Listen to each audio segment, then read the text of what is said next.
Inspired Pilot Podcast, Episode 5.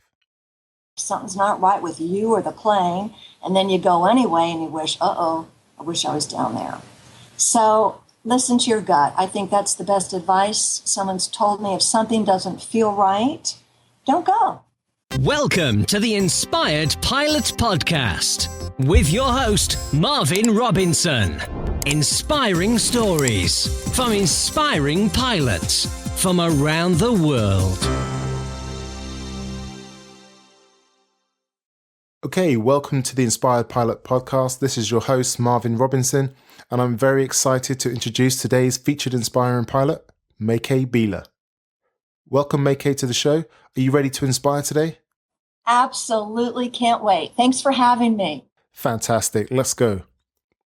A vivacious American fly girl, MayCay Beeler is a record-breaking pilot, award-winning TV personality, veteran TV host and journalist, award-winning true crime author, certified flight instructor, a mum, world traveler, and dynamic woman with a passion for all things flying. As on-camera talent, MayCay has worked for every major US network TV affiliate in news and entertainment. She is a champion of aviation who knows firsthand that a woman's place is in the cockpit. Okay, I've given our listeners, the Inspired Pilots, just a little overview, MayCay. We definitely will go into your journey, but before that, so we can get to know you a little bit more, take a minute, tell us a little bit about yourself personally, where you're from, and briefly give us an overview of what you're doing aviation-wise now. Oh my gosh. Okay, where do I start? I was born and raised in Washington, D.C., but for the past 20 years, I've been in the Carolinas. I'm in North Carolina, where I am right now an occasional television personality. At one point, I did that full-time for a television show that I learned to fly for. We'll talk about that. But I do occasional television once a month. I do commercials for TV for my local CBS TV affiliate. I am a flight instructor, so about 5 days a week I am up and away doing that part-time. I also work for my sheriff's department as their flight instructor for their air support unit. And I have a new book that came out in 2014, a true crime book that I promote. So a lot going on, but I'll tell you what, Marvin, my soul is in the sky. I can definitely hear the passion in your voice, and just listening to your resume there and what you've been up to, you're a busy lady. On the Inspired Pilot Podcast, we do delve into our journey of our featured pilot, which today is you, MayCay. And, you know, every journey does have to start somewhere, and you alluded to it there. Tell us the story, MayCay, of just how you first got involved with flying and wanting to be a pilot. Well, you know, when I was a little girl, I wanted to be an astronaut from my earliest memory, but I didn't have good vision. And back then, you know, everyone had to have really great vision. So that wasn't in the stars for me. And I wanted to be an actress. And my mother said, you know, that's not good, because there was this thing called the casting couch, and she didn't think that was a very good route for me. But as you know, I ended up being a pilot, which is kind of like an astronaut, more down to earth, and a television personality. But anyway, how this all started, as a television show host for a syndicated TV show called PM Magazine, GAMA, General Aviation Manufacturers Association, contacted selected TV personalities, news anchors, news reporters around the country. I was one of them. And they said, look, if you will do coverage, document your flight training on television, in news reports, in your magazine feature type show, which is what I had, we'll pay for it through First Solo. So MayCay Beeler, will you do that? Put it on your show, PM Magazine. We were on 5 nights a week at 7:30 at night, and it would be MayCay solos, MayCay gets her private pilot's license, whatever. They would pay for it through First Solo if I would document it. So, you know, I thought, okay, you know, up for an adventure. And the first 2 flights, I'm going to be really honest with you, this was in a Beechcraft Skipper in Knoxville, Tennessee, downtown Island Home, DKX was my home airport. And I was scared. I was a little scared. But I think it was the second flight, that aviation bug bit me, and I loved it. And I didn't care how scared I was or how awkward I felt, because it didn't really come naturally to me, learning to fly. It does now. It's second nature. But back then, it didn't really come naturally to me. But I was bit by the bug. I loved it. So I went on and we produced stories on, you know, MayCay learns to fly, her first solo. And then after that, when they cut off the funds, they were happy that MayCay, the local television personality, did this reporting about it, because the point was to encourage my viewers to learn to fly, right? That's the philosophy, Marvin, that the folks at home who watch you on TV every night would say, oh my gosh, look at that, MayCay Beeler's flying a plane. Well, golly gee, if MayCay can do it, I can do it. That was the philosophy, and it's true, because I'm just the girl next door. There's nothing special about me, and if I can learn to fly a plane, then pretty much anyone could.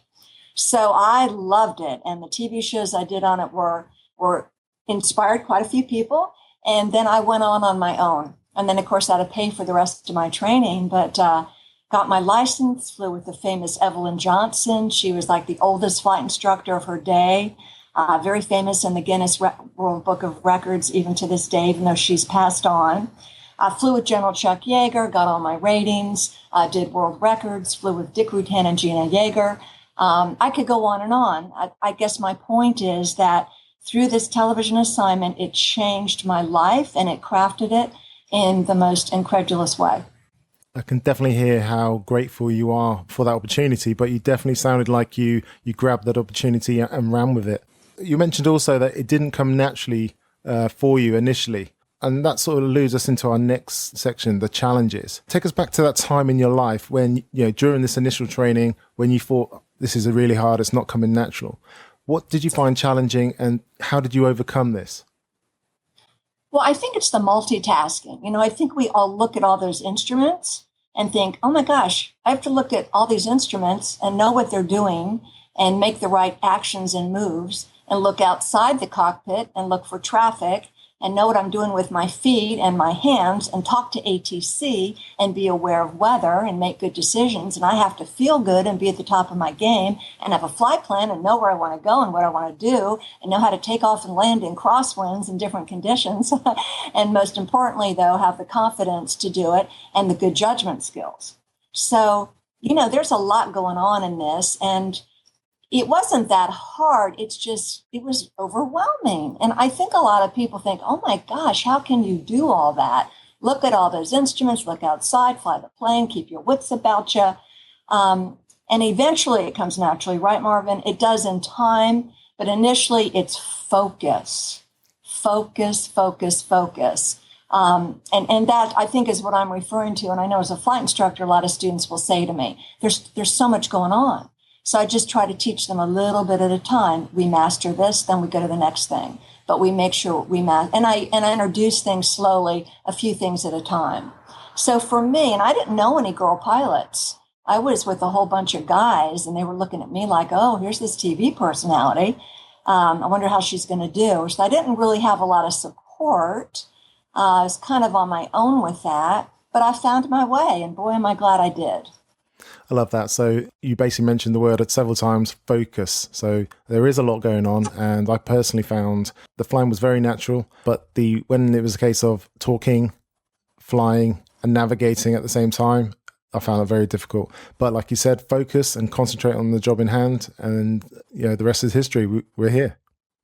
Exactly. And then, of course, it does come naturally in time, as you know, and it gets to the point where we don't have to think about it. We are at one with our planes, right? We feel it. We don't even have to look at the airspeed indicator at times. We just feel, we can hear the power settings, feel the plane, and, kind of like a Richard Bach thing, you're just one with the machine. Oh my God, I love that. I know we all love that. Yeah, I do love that. Thank you very much for that. You mentioned that one with the machine. So let's talk about those machines. How many different aircraft have you flown, and what aircraft do you hold the closest to your heart, and why? Oh, oh my gosh. Okay. Probably about 30 different types of aircraft. The one that I hold closest to my heart, I love all the planes I fly, honestly. So this is a tough thing, but right now as a flight instructor, my favorite airplane is the Liberty XL2.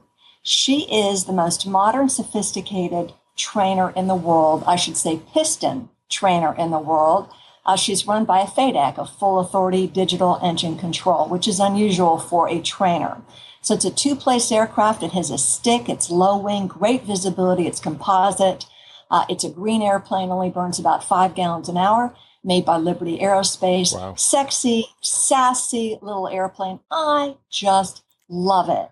And if folks will go to my website, we'll talk about later, MayCayBeeler.com or 𝗣𝗶𝗹𝗀𝗀𝗋.com, they'll see a zillion pictures of me in the Liberty XL2. So she's my favorite. She's a trainer, 125 horsepower at 2,800 RPM.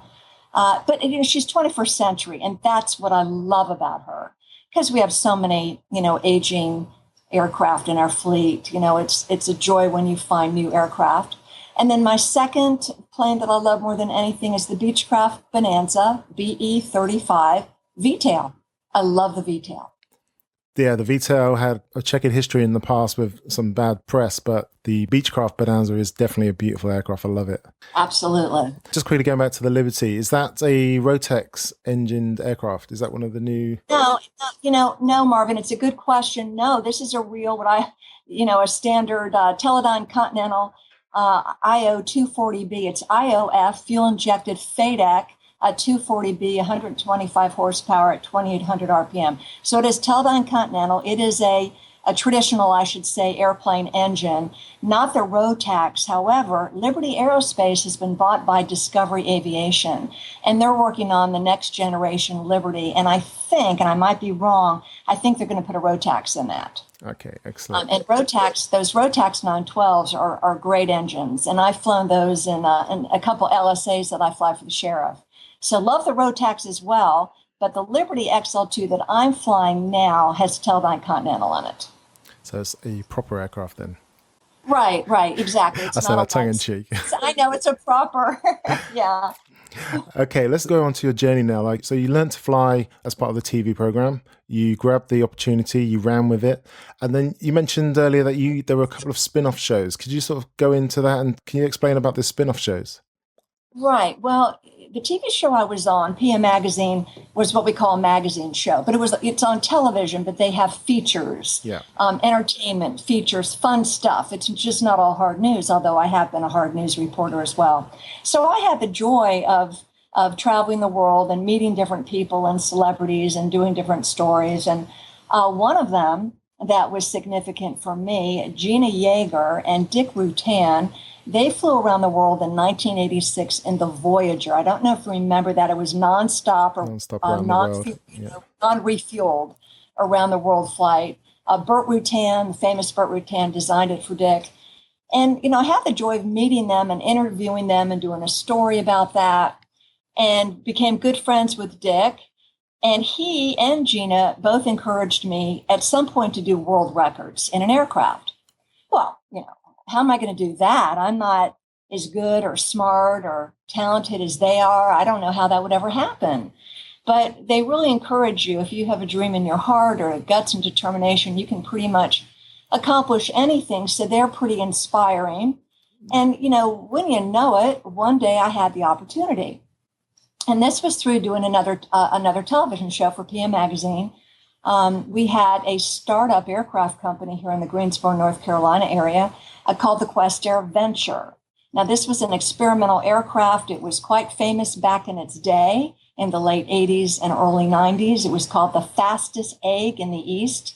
It was an experimental kit plane, two-place, but pretty darn quick, 300 miles an hour. It was a metal aircraft, had a side stick back in the day when Cirrus was just starting up. Yeah, baby. It was a while back, but I got to meet the test pilot and the designer, Jim Griswold, and do a story about their startup operation. And one thing led to another, and I got to do some world records with the test pilot, who I ended up becoming infatuated with. But that's a different story, and we have a lovely son today who's a pilot. Fantastic. I love it.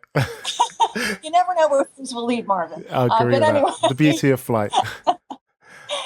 But I did do some world records with Rich Gritter, the test pilot, and I did some on my own that I'm very, very proud of. And, in this day and age, I'm just very grateful to be able to fly passengers safely and comfortably and teach people to fly. But having done that world record back in the 90s, was kind of a testament that with hard work and determination and opportunity, if you can recognize opportunity, you can achieve some pretty cool dreams in life. Those world records, I documented those for television also. Which records were they? What were they for?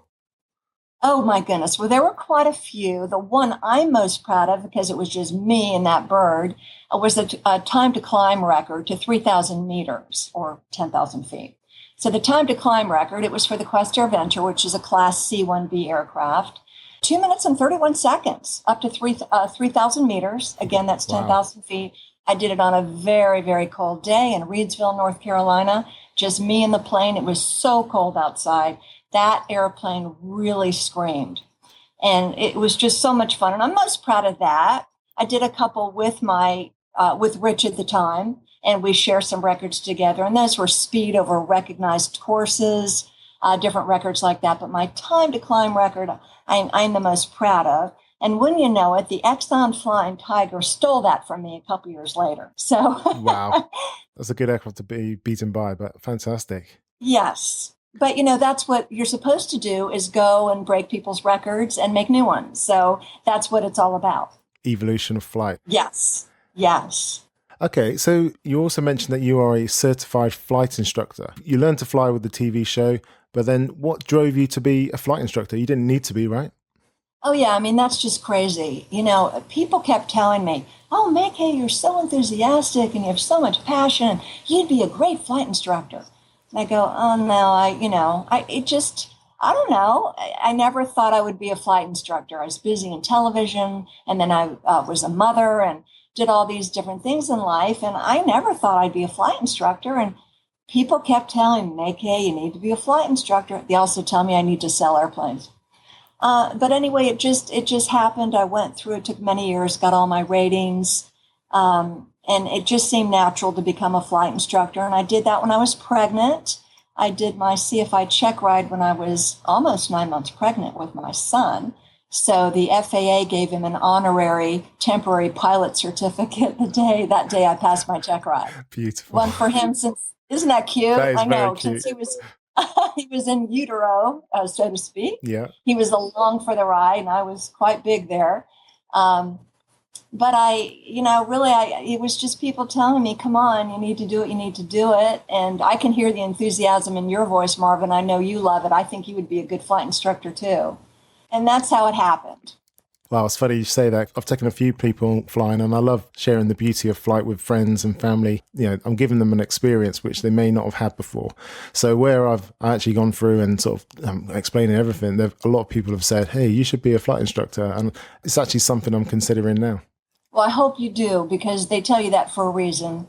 So go for it. And, we need flight instructors that have the passion for it, because a lot of flight instructors, as we know, just do it to build time so they can go on to the airlines, because it's expensive to fly planes, right? So if you get paid for it as a flight instructor, and it's a great experience, oh my gosh, it's a good way to move on to corporate or to fly for the airlines. But if you're just somebody who loves to do it for the passion of it, well, that's even better. That's even better, because it's more of a service to the people that you're flying with. They know that you're not just there to build hours and leave, and there's nothing wrong with that. Most of our flight instructors do that, and that's okay. But if you're just doing it out of pure passion, then that's even better. Win-win. Right, exactly. Win-win, yeah. Okay, you've also done some flying for I think you mentioned the local sheriff department. Can you explain that? Yes, well, that's interesting too. I'll tell you, life is an adventure. Oh my gosh.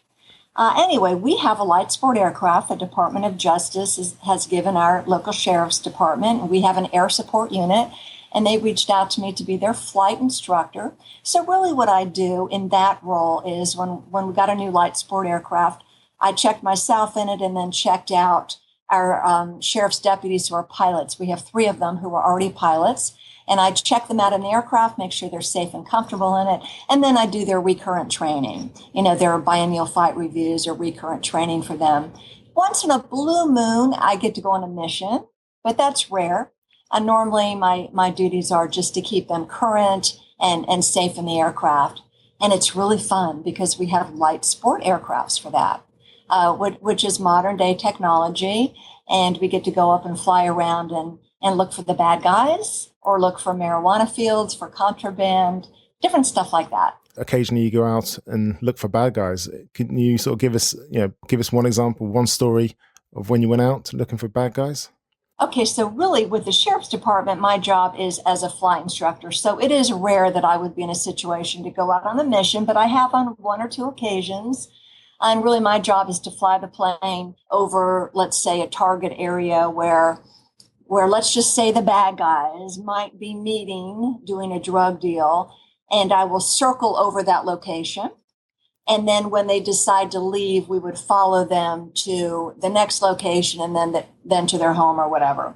So that's basically what my job entailed, is just flying the plane safely, looking outside and orbiting, doing a lot of circling, and then flying from one location to the next while the sheriff's deputies on the ground are in vehicles and they're following and monitoring everything. And then the police officer or the sheriff's deputy who is with me, next to me in the plane, actually has all this fancy equipment, looking outside and, surveillance and monitoring everything. So it's kind of exciting, but for me, it's just flying the plane, being safe, checking out my instruments, looking outside for traffic. VFR flying, of course, has to be a good day, but very exciting. And being in a brand new airplane, we've flown a Tecnam Eaglet. The LSA is what we have flown, and also the Sky Arrow, which was an Italian light sport aircraft, a great visibility, lots of fun. So it's great not only to fly, that we love it and enjoy it, but to be doing a service as well, bonus. I love the way the light sport aircraft are taking the roles of, what formerly helicopters used to do. That's really good. Right. And of course, helicopters are wonderful, but they are expensive. Yeah. Totally. Let's move into current activities. What are you excited about right now? Oh my gosh. I am so excited about something that, as far as I'm concerned, cannot happen soon enough. I don't know if you've heard about it or not. It's been in the news recently. It is called the Sunflyer. Now, folks, this is amazing. This is a solar-powered, all-electric airplane. It's the trainer of the future. I think it's being developed by the Aero Electric Aircraft Company. It's called the Sunflyer, as I said, solar-powered, all-electric, and I know that it's really gaining popularity, still in development, and I've just heard that the Spartan School of Aeronautics has ordered 20 of them as trainers, and I would love to fly that plane not only as a demo pilot and a sales girl, but in marketing and as a flight instructor. That excites me. The Liberty XL2 excites me, the plane I'm in now, but the Sunflyer, of course, is innovative technology, and it's 1/10 of the operating costs of traditional aircraft. So you're not paying for all that fuel. 1/10, I'm told, a fraction of the cost. I don't work for the company, so I don't know all the details about it, but I would love to, and I'm really excited about the Sunflyer. I think it's going to change the face of general aviation, because we know it's expensive to fly. And we know we have a lot of old planes out there. And as far as new technology is concerned, we have to find a way to make it more affordable. And my gosh, fuel is expensive. So if we can go solar power, that to me is exciting. The Sunflyer excites me. Right now they're flying the prototype and they're developing the two-place Sunflyer. It'll be a trainer. It'll be slow. It'll be like an LSA. But you can afford it. You can go fly somewhere, afford it, learn to fly, and not break the bank. Well, MayCay, I can hear your passion there, and you're very charming, so I reckon they should get you on board. Oh, thank you. From your mouth to God's ear. Thank you, Mark. You're welcome. Receive that. And so what else have you been up to? The Diva Flight Experience is my signature program. It's really for empowering women through aviation. Now, everyone knows that, aviation, for the most part, has been a boys' club. Only 6% of the pilot population is female, and we need to get more gals out there. But women, not every woman who flies a plane is going to become a private pilot or a commercial pilot or go on. So the Diva Flight Experience, yes, is to encourage women to solo and get a license, but it's really just to get women in the cockpit to empower them. So what I have found through my personal experience, that the confidence that you gain from learning to fly is kind of contagious. It kind of blesses all the other areas of your life. So you kind of know that, gosh, if I can learn to fly an airplane, I can pretty much do anything in life. Not everything, but it gives you the confidence to know that go on and try it. You don't have to be a brilliant rocket scientist. You don't have to be rich to fly. But there are opportunities. So even if you just go and fly once or a few times, to feel that freedom of flight, the empowerment of it, I think is a blessing, especially to women who are so busy being caregivers for everyone else in their lives. It's nice for us to step aside, release the diva within, honor her a little bit, get in an airplane, take the controls, and feel that freedom. That's what the Diva Flight experience is all about. All walks of life, women of all ages, and guys too. But it's not geared toward people who are looking to become career pilots or who have the money to go buy a plane or take lessons. Might just be a 1 or 2 or 3 time deal. But the whole point of it is the empowerment of it. They get a logbook, they get pictures, they get free spunk and moxie that comes out of it. They feel good about themselves and they have fun and they talk about it. And it's something they remember for the rest of their lives. So that is what the Diva Flight experience is all about. Well, life is busy, everyone's busy, but it is all about experiences at the end of the day. It's not what you acquire, materialistic type stuff. It's definitely the experiences. These are the things you can take with you. And as the father of 2 daughters, I'm behind you with this one, MayCay. Fantastic. Oh, it's wonderful. And you're a good role model for them. They're lucky to have you. I like to think so. What kind of feedback have you had from the Diva program? So, what kind of feedback have you had from these ladies?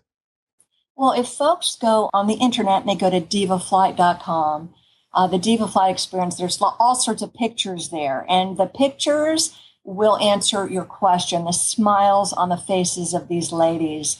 I have taken mothers and daughters. I have taken older gals, older ladies with lots of life experience, young people, young women as well. They always come away with a huge smile.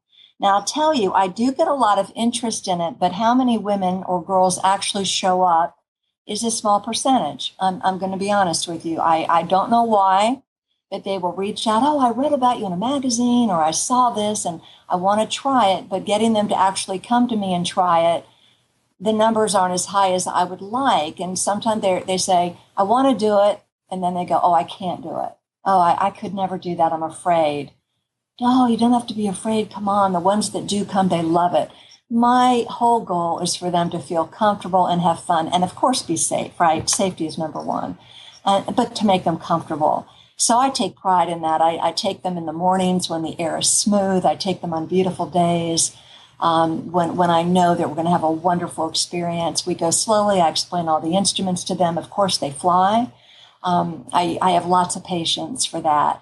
So the ladies that do come, I have to say, it has been a very enriching experience for all, probably more for me to see the joy on their faces, to be honest with you. Would I like more women to participate? Absolutely. I wish more women could and would do it. And I think in time they will. I think when it comes to women flying, women don't fly because they don't know they can fly. Yeah. They don't know that it's an option, right? Like, oh, wow, I could go fly. Well, that's kind of a guy thing, and I'm not smart enough. I don't know how to do that. Or they don't even consider it as an option. So, we're here to tell women, please, we need you to come out and be commercial pilots and airline pilots and military pilots. But even if you just do it for a hobby, or even if you just do it once, yes, girls, it's for you. Absolutely. MayCay, you're a fantastic role model, and I wish you all the best with that. Oh, thank you. Thank you so much. You've also got a book. You're an award-winning true crime author. Tell us about that. Oh, my gosh. Well, I keep saying life is an amazing adventure. Life is incredible. If you will just open your mind and take a look at the opportunities out there and act on them, you'd be surprised the path that your life can take. So, gosh, I have so much to tell you, so you'll have to stop me. No, go for it. Many years ago, I was flying with a flight student, and he said to me, MayCay, fly over this area over here. I want to show you something. It was a remote-controlled airplane flying field, where folks fly little models. And he says, I want to fly you over there, and I want to take your son there someday with me if you'll let me. I go, okay, whatever. So I wasn't interested in it. I go, whatever. Well, little did I know that would change my life and my son's life. Because when I did take my son over there, he became smitten with remote control flying. He's a natural, gifted. He spent every spare minute of his life there from age 12 and on up, and he's now a record-breaking world champion RC pilot. But while he was out there practicing at this RC airplane field in Greensboro, North Carolina, I had to drive him there, so I would hang out there all the time. And I met a gentleman who told me that he used to be a pilot. He was a commercial pilot, but he doesn't fly anymore. And I go, oh, okay, well, why don't you fly anymore? Turns out he was involved in a crash on a small Bahamian island in the 𝗟𝗓𝗏 back in the 80s. And he started telling me about it, and I thought, oh my gosh. He said he was on vacation with his wife and another couple. They were flying their personal Cherokee 6 to Georgetown, 𝗟𝗓𝗏, Bahamas, and then somewhere, over the Atlantic, they developed engine trouble, smoke in the cockpit. They knew they had to land, make an emergency landing. The closest island to them, tiny little place called Norman's Key, 6 miles long, about 2 miles wide, happened to have a runway. Well, they had no choice. Thank God the island below them had a runway because they were going to land. At the last minute, the engine quits. They're lined up on final for the runway, and a plane blocks the runway. Wow. They crash, and they hit on the coral reef right there on the edge of the runway. Broken backs, broken jaws, everyone's injured. The plane is pretty much destroyed. Next thing they know, they are in Nassau at the hospital. Government officials go to visit them from the American embassy and say, this never happened. We'll get you home. Don't ask questions. Men in Black style. Oh, my gosh. Yeah. So really what happened, folks, because this is a show in itself, at the time, Norman's Key was the epicenter of the world's largest drug operation, a cocaine transshipment center from Colombia up into the States. And, they didn't want tourists there. So the government was trying to do a sting operation for this drug lord, allegedly associated with the Medellin cartel, 𝗍𝗶𝗆 Escobar. This story was just remarkable. And when this man was telling me about it at the RC airplane field 21 years later, it sparked my interest. I studied it, researched it, and I said, you know what? Would you like me to take you back to the island to find your lost airplane? Now, of course, the drug operation's over now, right? The drug lord's incarcerated. There's no danger. Yeah. But their hearts were broken that their favorite airplane that was, our airplanes are part of our families, was left there. And I said, I'll fly you back down there. Let's go look for your airplane. And maybe we'll do a documentary about it. And we did. And I was able to talk to a gentleman at Atlantic Aero here at Greensboro. He let me borrow a Bonanza, paid for the fuel. I went down there. We did a documentary about it. I wrote an article about it for AOPA Pilot Magazine. You all can look that up. It's called Return to Norman's Key. It's also a documentary available on Amazon. Anyway, that led me to a co-defendant of the drug lord, contacted him in prison, and little did I know he'd never given his story to anybody. It was quite an infamous story. It involved the longest running drug trial in U.S. history. It involved the first drug lord to be extradited to the United States, a lot of media hype, a lot of wrong information.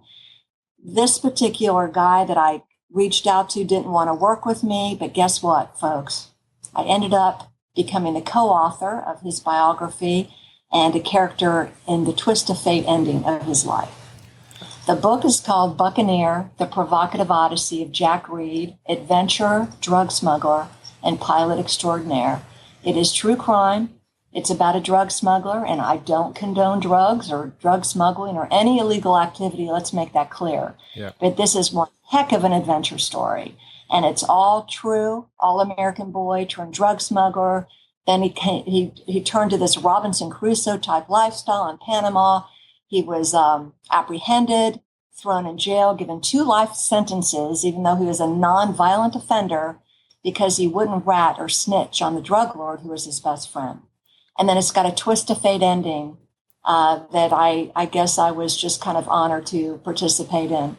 Anyway, it's a great book. We have won an award. I never expected that. I just did the book to fulfill a promise to the smuggler, Jack Reed. And I invite you all to go on and read it if you like true crime. If you like true crime. Like you said, we don't condone illegal activity, but from a flying point of view, definitely sounds very compelling. Interesting. And he does have flying stories in there about the drug runs, but it's not all about flying. So I don't want anybody to be disappointed thinking it's all about flying. It's not. It's about flying, but it's about his life as Robinson Crusoe, so to speak, his journey from pilot to inmate, and then how he evolved at the end. So it's chock full of adventure, I'll tell you that. Okay, well, I'll make sure we link to the book. And whereabouts can the listeners get this book? Is it available everywhere? It is. And the easiest way probably is you can get it on Amazon UK. You can get it on Amazon here in the States. Just Google Amazon Buccaneer, The Provocative Odyssey of Jack Reed. Barnes & Noble, bookstores worldwide has it. My publisher, Strategic Media Books, you can get it from my publisher.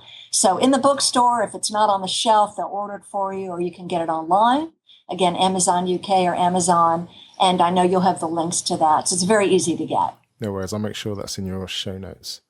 Okay, so you've had an amazing career from TV, from documentaries, lots of flying. You're a certified flight instructor, record breaker. What is your proudest moment in your flying career so far? Tell us that story.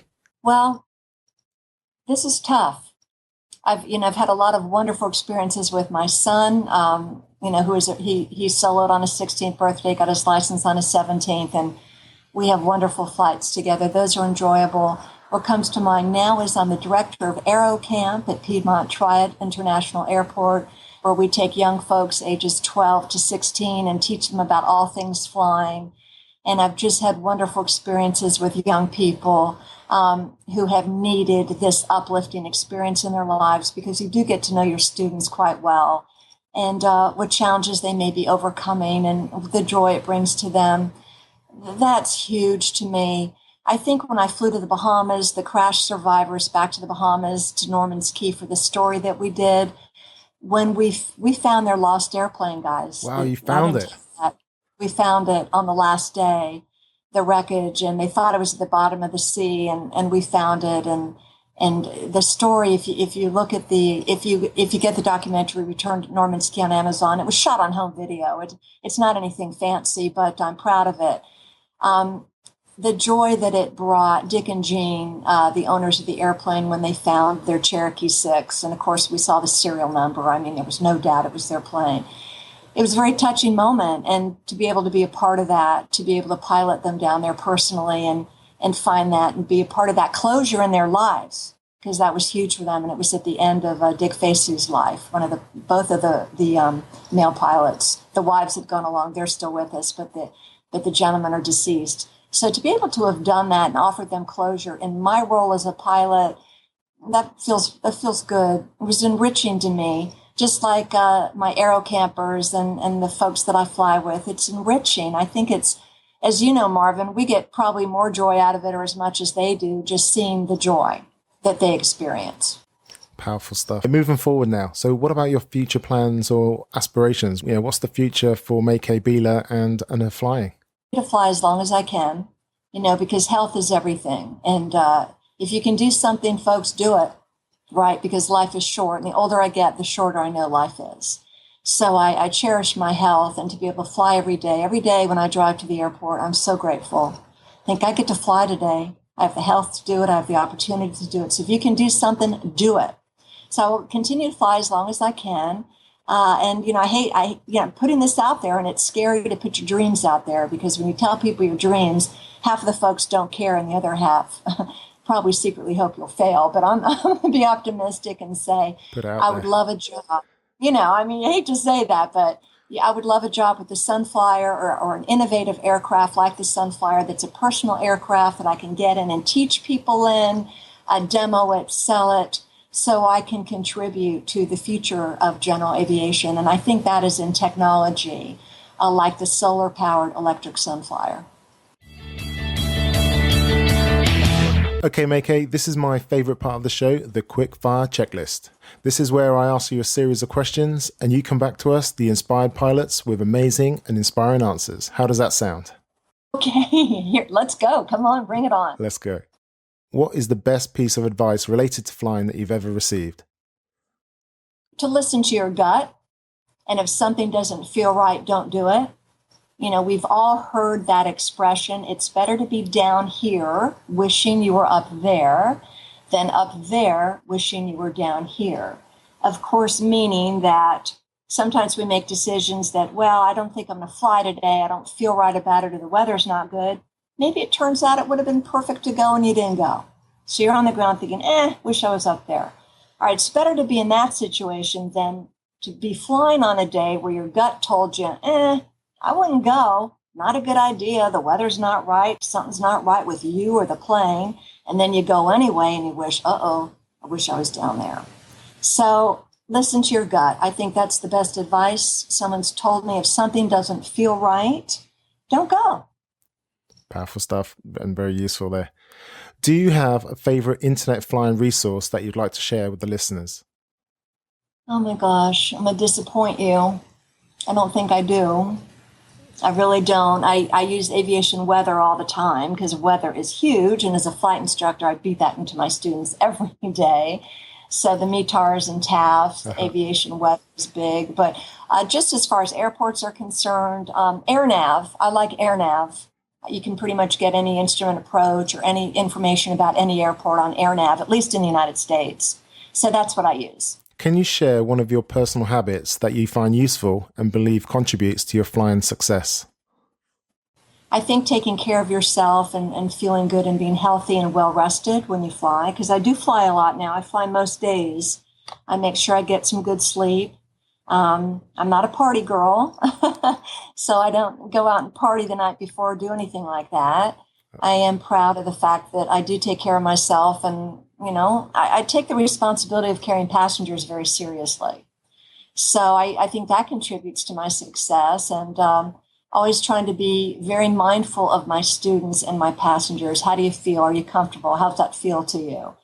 So that they are enjoying the flight, and I'm monitoring them at all times. And I take pride in that. So I don't need to build hours anymore. I'm an airline transport pilot. I have more than enough hours to go to the airlines if I choose to do that. Of course, we all need to make money, but I don't do it for that. I do it for the passion. So what contributes to my success, I think, as a pilot and a flight instructor is that I really care about my passengers, and I want them to be comfortable, and I want the experience to be pleasant for them. Great attributes for a flight instructor. Okay, next question. Trikes or tail draggers? You know, I haven't flown a tail dragger. I really haven't. I mean, other than going for rides with people. No, I know nothing about tail draggers, and I know that's going to make people cringe, but I'm a tricycle girl, modern day tricycle girl. Can you recommend one aviation-related book? Wow. My favorite aviation, and there are a couple of them, but the one that comes to mind is the famous Jonathan Livingston Seagull. It's a classic, it's old, and it's by Richard Bach, and it's about learning to fly. It's about a bunch of seagulls, of course. It's got a lot of depth and meaning to it, you know, depending on how you interpret it. But Jonathan Livingston Seagull, I love that book, and yes, it's about learning to fly. Jonathan Livingston Seagull. Okay, I'll link to that in the show notes. What is your favorite non-essential but essential to you technology gadget in your cockpit? So you're not talking about in the panel, you're talking about something I bring with me. That's correct. Right? Yeah. Okay. You know, I'm just going to tell you my smartphone. You know, of course I have an iPad and I have ForeFlight and I have that, but I think my favorite thing is just to have my smartphone with me. And if I need to make a call, if there was an emergency, I could, or I can check radar and weather on my smartphone. So I love that. Don't leave home without your smartphone. Okay, this is my favorite question now. So if you had a time machine and you can go back and meet your younger self, just as you're about to start on your flying journey, knowing what you know now, what advice would you give yourself? Don't be afraid. You can do it. You are good enough. Don't give your power away. Don't ever let someone tell you you can't do something. If you want to do it bad enough, you will find a way. If you don't, you'll find an excuse. That's lovely. Inspired Pilots, you can find all the links to all the resources and everything else we've been talking about in today's episode by going to inspiredpilot.com and search for MayCay in the search bar for the show notes for this episode. MayCay, listening to your journey has been amazing. I've really enjoyed it. And the stories you've shared have been inspiring to me and to the listeners as well, too. Can you give us a last piece of guidance for our audience of inspired pilots? Share how people can get in contact with you, and we'll sign off. Okay, my website is MayCayBeeler.com, MayCayBeeler.com. Welcome to visit me on my website. The Diva Flight experience is highlighted on 𝗣𝗂𝗶𝗀𝗃𝗀𝗃.com. I also fly out of Piedmont Triad International Airport at Triad Aviation Academy. That's at flytaa.com. And you can learn about my book, Buccaneer, The Provocative Odyssey of Jack Reed, adventurer, drug smuggler, and pilot extraordinaire. And that book is available on Amazon.com, and the links to it are on my website. And I welcome folks to reach out, and whatever your passion is, if you have it in your heart, it's there for a reason. Go for it. Wonderful, MayCay. Thank you very much for joining us on today's show and being so generous with your time today. On behalf of the Inspired Pilots, I'd like to say thank you and speak to you soon. Thank you so much. Thank you. Thank you so much for joining us today on the Inspired Pilot podcast. Don't forget to head over to inspiredpilot.com. That's where you'll find the show notes for every episode, links to all the resources mentioned, and much, much more. Wherever you are on your pilot journey, get ready to be inspired.